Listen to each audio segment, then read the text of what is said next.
You're listening to CJSF 90.1 FM online at www.cjsf.ca. We're broadcasting from Burnaby, British Columbia at Simon Fraser University. This is KP Week with another edition of This Week in BC Minor League Sports.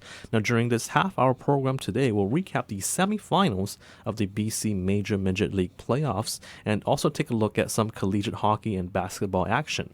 Now, let's get to the action. For those of you who aren't aware, the BC Major Midget League is a league for 15 to 17-year-olds playing competitive hockey in the province of British Columbia, and all of the games are free to attend.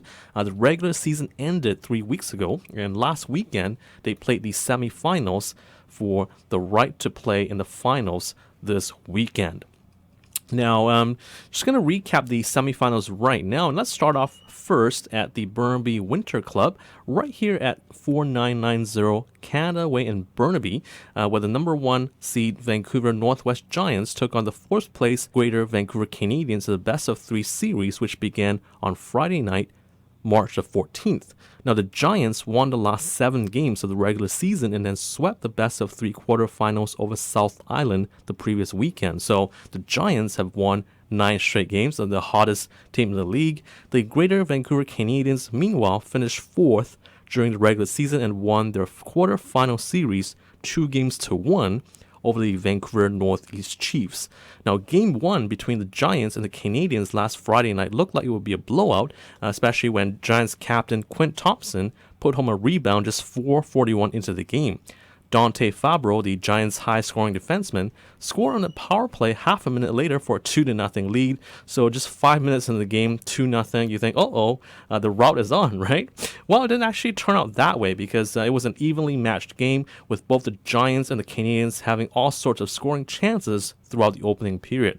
Now, the first period ended with the Giants leading 2-0, and then Gunnar Wegleitner scored for the Canadians with 5 minutes to go in the second period, and after 40 minutes, it was 2-1. The third period was wide open and was still 2-1 for the Giants until late in regulation, when with 5:03 to go, the Giants took a penalty, giving the Canadians a power play. The Canadians pressed, but they could not get the equalizer. The Vancouver North West Giants killed off the penalty in the final 3 minutes after that, and they hung on for a nail-biting 2-1 victory in Game 1. Now, I spoke with Captain Quinn Thompson, who scored the first goal for the Giants after the game. We're with Quinn Thompson, the captain of the Vancouver North West Giants. A big 2-1 victory to open the series against the Canadians. And, of course, you opened the scoring in the first period, and you guys never trailed. So thoughts about you guys' play? I thought we played really well. We were fortunate to get a couple early goals, and we played the same way throughout the game. Although we didn't score, we were able to keep the pressure and not let them dictate the game after going up 2 goals, which is pretty hard to do. Now, how big was that penalty kill near the end of the game? You guys were up 2-1, and about 3 minutes ago, you guys were shorthanded. Yeah, that's pretty much a must kill, being up 2-1 and there's 5 minutes left. The boys did a really good job of sticking to the game plan, especially in the defensive zone, and making the sure play and getting the puck off the boards and out or off the glass, just doing whatever it took to get the win today. Now, of course, this is a best-of-3 series, so how big was it to get the first win? It's huge. It's only 3 games, so we only need 1 more now, and that's massive in these kind of series. And if we can come out and put a good effort tomorrow, hopefully we can seize the series. So that's we put ourselves in a good position, and that's what we wanted to do. Again, congratulations, Quinn Thompson. Thanks for the interview. Good luck tomorrow night against the Canadians. Thank you. Thanks.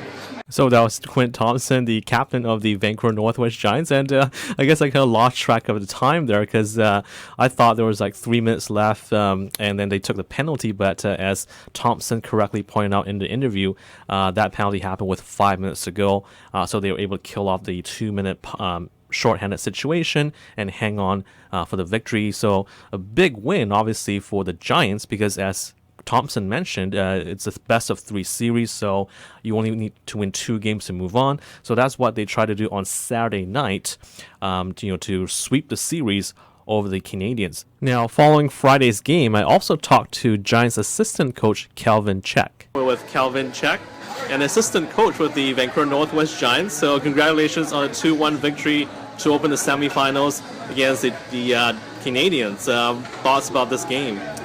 Well, it was an entertaining hockey game, that's for sure. I think we came out really strong in the first period. They matched that in the second. That's a really skilled team. They work hard. They've got some offensive threats. So I think we figured it out in the third period, and we were able to come out with the win. Yeah, okay. And then tell us a bit about yourself, Kelvin. I understand this is your second year with the Giants. Is that right? Yeah, correct. Okay, and tell us a bit about your coaching background. Where did you coach before the Giants? Yeah, so I moved to Vancouver a couple years ago to join the Giants from Edmonton. I coached with the Maple Leaf Athletic Club, Bantam in Edmonton, and the Southside Athletic Club, Bantam in Edmonton, and worked at a couple hockey academies in Edmonton there. So, yeah, born and raised in Sherwood Park, played hockey in Sherwood Park, and moved to Vancouver to coach with the Giants and at the North Shore Winter Club. Now you're from Alberta, and I understand that you are a big snowboarder. Yeah, and also you are a drummer, and you also spend some time riding away from the rink. Tell us a bit about some of your interests there. That's true. You know what? I don't tell people that stuff very often, so you've clearly done your homework. Growing up in Edmonton, it was always snowy and cold, and there was a lot of the mountains were only a couple hours away, so we did a lot of snowboarding as kids to get away from the hockey rink and do different things. And part of why I moved to Vancouver was for the climate, and you can ride the mountains and it's not minus 34, so it's pretty nice doing that out here as well. Awesome. Again, congratulations on the win tonight. Good luck the rest of the series against Canadians. Thanks, Kippy. Appreciate it. Now, so the Giants won the first game, but unfortunately I had something called work on Saturday night, so I couldn't make it out for Game 2. But Game 2, held last Saturday, March the 15th, again at the Burnaby Winter Club, was another nail-biter for 2 periods before the game was ultimately decided in the final 20 minutes. This time it was the Canadians who scored first when Alex Whittam scored on a power play with 1:26 left in the opening period, so they led 1-0 after 20 minutes. Now in the second period, the Giants tied it early with Kevin Mokhtari scoring just 2:15 in, and that was the way the game stayed until the third period, so 1-1 with a trip to the finals on the line. And remember, as I mentioned, this is a best-of-3 series, so if the Giants win, then the series is over. Just 4 minutes, 53 seconds in the third period, it was Colton Kerfoot, the league's second leading scorer during the regular season, scoring on the power play to put the Giants ahead 2-1. Now, just 3 minutes later, Mokhtari scored again, his second of the game, to make it 3-1 for the Giants. Captain Quinn Thompson, who we heard from earlier, added a power play goal with 7:50 remaining, and that was a dagger for the Canadians. So the Vancouver North West Giants win 4-1, knocking out the Greater Vancouver Canadians. So the Giants, with the series sweep, have now won 11 straight games. So congratulations to the Vancouver North West Giants for moving on to the finals. Now, in the other semifinal series in the BC Major Midget League, it was the number 2 Okanagan Rockets hosting the number 3 Valley West Hawks, with all of the games happening in Kelowna. So again, unfortunately, I wasn't able to get out to see those games, but still an interesting series. Now, the Rockets actually finished 11 points ahead of the Hawks in the standings during the regular season, but these two teams actually match up very well with each other. Now, back in September, the two teams split the weekend series, with the Rockets winning 5-4 and the Hawks prevailing 4-2. But it was their rematch in December that was more intriguing. Now, on December 14th, the Valley West Hawks trailed 3-2 after 2 periods, and then came back with 2 goals in the third in a 1:03 span to go ahead 4-3. But the Okanagan Rockets tied that game with 3 minutes left and then took the lead with only 48 seconds to go. So on that night, it was the Rockets winning 5-4, and an excruciating loss for the Hawks. Then the following day, on December 15th, the Hawks trailed 3-2 again after 2 periods. Again, the Hawks scored twice in the third to go ahead 4-3. And this time, the Rockets scored 3 straight goals to pull out a 6-4 victory. So lots of drama when these two teams face each other, and they went at it again last weekend in the semifinals, with the Valley West Hawks looking to get some revenge on the way they lost those games during the regular season to Okanagan. So game 1 on Friday night, March the 14th, at the Capital News Center in Kelowna. The Okanagan Rockets went ahead on a goal by the league's leading scorer, Tyson Jost, with 2:14 to go in the first period. Then the Rockets went up 2-0 on a goal by Liam Finley 5.5 minutes into the second period, and they looked like they were on their way. But again, if you remember what I just said about these Hawks-Rockets games from December, and you anticipate some kind of comeback by the Hawks, and that's exactly what Valley West did. The Hawks got 3 straight goals in the second period, 2 from Paul Smith, and suddenly it was Valley West 3, Okanagan 2. 2 clutch goals by Smith, who isn't normally one of the Hawks' top scorers, as the 6'2", 190-pound forward had just 6 goals in 38 games during the regular season. But it's the semifinals, he's got 2 goals, and it's 3-2 for Valley West. The Rockets, though, tied the game midway through the third period on a goal by Tanner Campbell on a power play, and was 3-3. Then Liam Finley scored 2 goals in a 47-second span for Okanagan, and the Rockets suddenly were ahead 5-3 in the third. The hat trick for Finley, the 5'7", 145-pounder from Kelowna. The Hawks added. The Hawks added a power play goal with 32 seconds to go, cutting the deficit to 5-4. But that's the way the game ended, 5-4, with the Rockets winning and drawing first blood in the best of 3 semifinal series. So once again, Game 1 of the semifinals, it was the Okanagan Rockets 5, the Valley West Hawks 4. So a close game and another heartbreaking loss for Valley West. Now, Game 2 on Saturday night, it was Valley West looking to even the series, and the Hawks scored 3 times in the opening period this time to open up a 3-0 lead, with Matt Barberis finding the net just 33 seconds into the game, Trevor Iyer scoring 2 minutes later, and then Matt Bradley notching the Hawks' third goal midway through the first period. Liam Finley, who had the hat trick the night before, scored again for the Rockets, this time with 3:54 left in the first period on Saturday, cutting the deficit to 3-1. So again, you anticipate a back-and-forth game here. Now, Jake Kriske scored for Okanagan midway through the second period on a power play, and sadly it was a close game once again. It was Valley West 3, Okanagan 2, and after 40 minutes in Game 2 here, it was 3-2 for the Hawks over the Rockets. Again, the same scenario, if you remember, as back in Game 1. Could the Rockets come back against the Hawks the way they had during the regular season, and then again in Game 1? Well, the answer is no, because third period of Game 2, the Hawks came up flying. First of all, with Eric Calgary scoring for Valley West just 1 minute 13 seconds in the third period, and Mitch Newsom making it 5-2 a minute after that. Matt Bradley added his second goal of the game with 9:16 remaining to give the Hawks a 3-goal cushion at 6-3. Now, the Rockets added a late power play goal, but it wasn't enough. The final score in Game 2, the Valley West Hawks 6, the Okanagan Rockets 3, and sending the series to a third and decisive game. So, series is tied 1-1 with Game 3 happening on Sunday morning.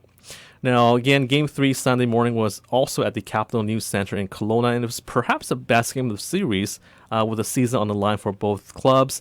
It's a win, and you move on to the next round, to the finals, actually. But if you lose, you go home.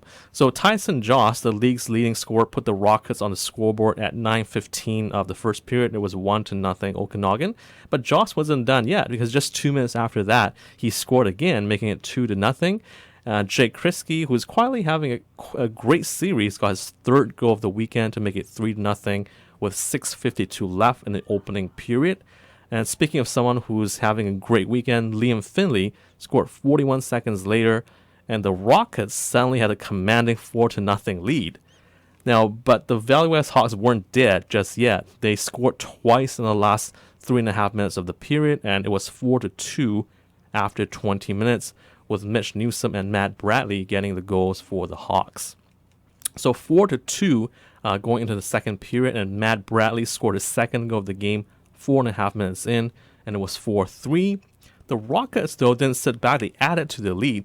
Okanagan scored 2 goals of its own, with Tyson Jost and Tanner Campbell getting the goals. It was the Okanagan Rockets 6, the Valley West Hawks 3, midway through the second period. Now, for Tyson Jost, a hat trick midway through the game, but again, the Hawks wouldn't give up, with Mitch Newsom getting his second goal of the game with just 9 minutes to go in the second period. And then Matt Bradley completed his hat trick with his third goal of the game with 39 seconds left in that second frame. So after 14 minutes, it was Okanagan 6, Valley West 5. So a barn burner happening at the Capital News Center in Kelowna, as the Hawks refused to have their season go down quietly. So again, it's just an amazing game, 6-5 after 40 minutes, back and forth. Unfortunately, this game happened in Kelowna, so I wasn't there to watch it, but just a great game. And then with time winding down in the third period, the Hawks were on a power play. Matt Bradley amazingly scored again. It was his fourth goal of the game with 7 minutes 45 seconds left. The game was tied at 6-6. So the Rockets had blown that 4-0 lead to open the game. It was 6-6 with just over 7 minutes to go, with a berth in the finals on the line here for both clubs. Now, late in the game, the Rockets were pressing. They were in the Hawks zone, and they appeared to score the go-ahead goal, but it was waved off because apparently one of the Hawks defensemen covered the puck in the crease. So the referees waved off the goal, but they ruled that because the Hawks defenseman covered the puck in the crease area, the Rockets were awarded a penalty shot. So a penalty shot with 4 minutes 34 seconds left in a 6-6 game, and Jake Krisky was awarded the penalty shot. He went in all alone on Hawks goalie Kyle Chima and ripped it off the post and into the net. It was 7-6 for the Okanagan Rockets. And that goal turned out to be the game winner as the Rockets held on down the stretch, and they were able to clinch the series. Final score, the Okanagan Rockets 7, the Valley West Hawks. And just an amazing game. The Rockets go to the finals for the second year in a row, and they will face the Vancouver North West Giants in the BC Major Midget League Championship final for the second consecutive year. Now for Tyson Jost, his second playoff hat trick in the game, as he has 8 goals and 15 points in 5 playoff games. On Tuesday, Jost was named the Player of the Month for the month of February, as he had 15 goals and 26 points in 8 games last month. But obviously, he's still streaking in March with a hat trick on Sunday and 15 points in 5 postseason games. Another hero for the Rockets in Game 3 was Jake Krisky, who got the series winner on a penalty shot and finished with 4 goals in the 3-game set against Valley West. So the championship finals for the BC Major Midget League has actually started because Game 1 took place last night on Friday night, and I'll recap that game and the entire series in the next program. Now, Game 2 of the finals will be tonight, Saturday, March 22nd, at the Burnaby Winter Club at 6:30 p.m. And again, the Burnaby Winter Club is at 4990 Canada Way in Burnaby. So if you're in the area, you can go check out the game. Game 3, if necessary, will also be at the Burnaby Winter Club, but this one will be at 11:30 a.m. All of the games are free to attend, so get out to the Burnaby Winter Club if you'd like to take in Game 2 of the championship series tonight, and perhaps also Game 3 on Sunday if that game is necessary. So the scoring leader so far for the playoffs, as mentioned, the Okanagan Rockets' Tyson Jost has 15 points in 5 games. He leads all players in playoff scoring. Second is Matt Bradley of the Valley West Hawks, who had a heroic effort, of course, on Sunday in a losing effort. He has 4 goals in 1 game on Sunday, and Bradley's 13 points in 5 games are second in the league playoff scoring race. But of course, his team is eliminated, so he can't add to the totals. And then Liam Finley of the Rockets is third with 11 points in 5 games, and then a 3-way tie for 4th place in the scoring race for the playoffs with the Greater Vancouver Canadians' Dante Hanoun and Alex Whittam. The Hawks' Davis Koch, all with 10 points in 5 games. Now, of course, for more information about the BC Major Midget League, for the schedule, for the standings, for the statistics, you can go to bcmml.net. That's bcmml.net. Now turning to collegiate sports action, on Saturday, the SFU women's basketball team season came to an end with a 76-68 loss to the Montana State University Billings Yellow Jackets in the NCAA West Region semifinals at Pomona, California. Now, Aaron Chambers of Mission, BC finished the game with a game-high 33 points and 5 steals for SFU. Katie Lowen of Lethbridge, Alberta, added 15 points for the Clan as well. The two teams were actually tied 35-35 at halftime, but the Yellow Jackets opened the second half on a 12-1 run to open up an 11-point lead, and SFU wouldn't be able to come back. And the 2013-2014 season ends with a 20-10 record for SFU, and their second straight season reaching at least the NCAA West Region semifinals. So congratulations to the SFU women's basketball team on a successful season. For other news from the world of sports at SFU, of course, go to athletics.sfu.ca. That's athletics.sfu.ca. Now, meanwhile, the Selkirk College men's hockey program captured their second consecutive BC Intercollegiate Hockey League championship last weekend when they defeated Trinity Western College 2-0 in their best-of-3 2014 league finals. Now, of course, most BC IHL observers had expected that first-place Selkirk College would face second-place SFU in the finals for the second straight season, but Trinity Western University had beaten SFU in the semifinals the week before, and the Selkirk College Saints and the SFU Clan had finished 1-2 in the regular season standings with just 1 point separating the two clubs. But the championship round was instead the Saints and the Trinity Western Spartans, with each game taking place at the Castlegar Recreation Center. Now, while the Saints were gunning for their second straight BC IHL championship, it was Trinity Western's first ever appearance in the league finals. Now, in Game 1 of the BC Intercollegiate Hockey League finals last Friday night, Selkirk College won 6-1 as the Saints opened scoring just 5 minutes into the first period on a goal by Thomas Hardy, and they never trailed the rest of the way. Bo Taylor had a hat trick for Selkirk College, scoring goals in each period, and also he added an assist. Darnell Dick added a goal and an assist as well. Chris Hurry, who won the BC IHL's top goaltender award earlier in the week, made 24 saves on 25 shots that he faced. Then in Game 2 on Saturday night, Selkirk College won 5-1 to wrap up the series for their second consecutive BC Intercollegiate Hockey League championship. Now, Selkirk scored 3 goals in the first period, and they never looked back, with Marcus McCrea scoring just 4 minutes 29 seconds into the contest. And it was all Selkirk in this one, as mentioned, they scored 3 goals in the first period. They finished the game with a 43-16 edge in shots. So they pretty much dominated that whole game in Game 2.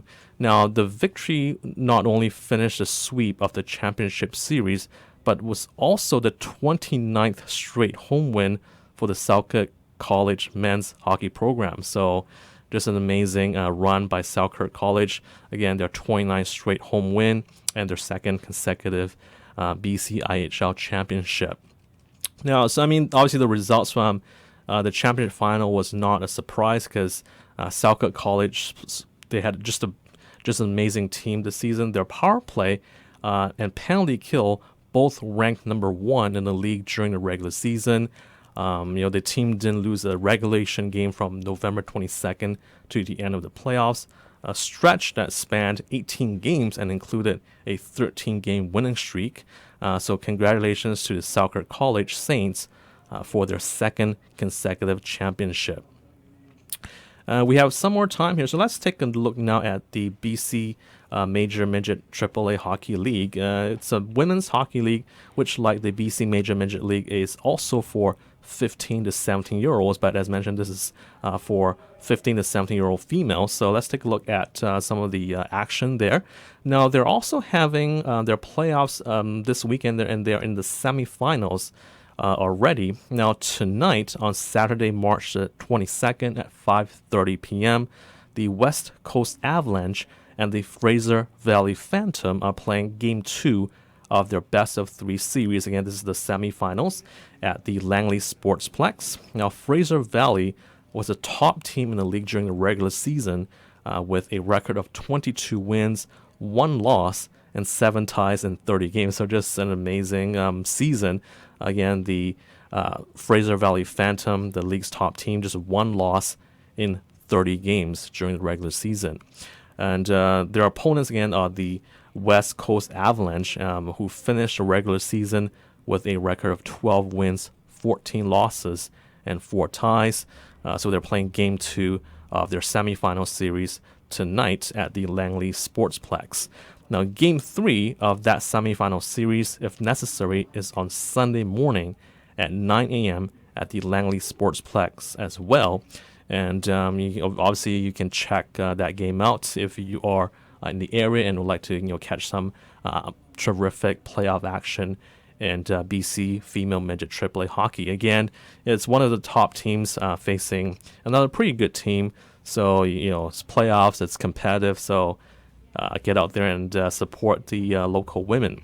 Now, in their other semifinal series, we have the Thompson Okanagan Rockets taking on the Northern Cougars in Prince George at the Kinsman Rink at Exhibition Park. So that game is not in the Lower Mainland, but if you are, for some reason, if you're in the Prince George area, you can obviously check that series out again. The Thompson Okanagan Rockets taking on the Northern Cougars at the Kinsman Rink at Exhibition Park in Prince George in BC female midget AAA hockey action.